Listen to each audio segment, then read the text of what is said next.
Наедноставниот одговор на ова прашање е: некогаш потребно ни е повеќе времено и поголем простор за нештата да си дојдат на свое место. Не само со зборовите, туку за се во животот. Неколку важни нешта што треба да ги знаеме за скратувањето на зборовите. Скратените зборови не се посебни зборови во македонскиот јазик, туку веќе постоечки зборови. Истите не се читаат никако во својата скратена форма, односно скратуваме зборови само при пишување, не и при зборување. Кога скратуваме зборови ги земаме предвид економичноста и разбирливоста. Економичноста представува кратење на зборовите за да се заштеди простор и време.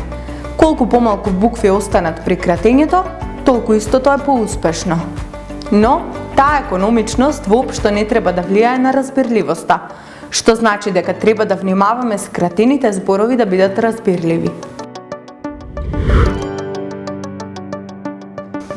Постојат два начина на кратење на зборовите.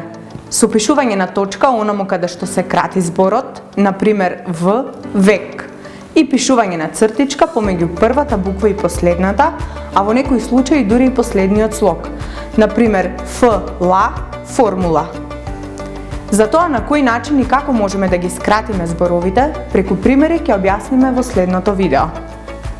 Оти, како што рековме, за нештата да си дојдат на свое место, треба простор и време.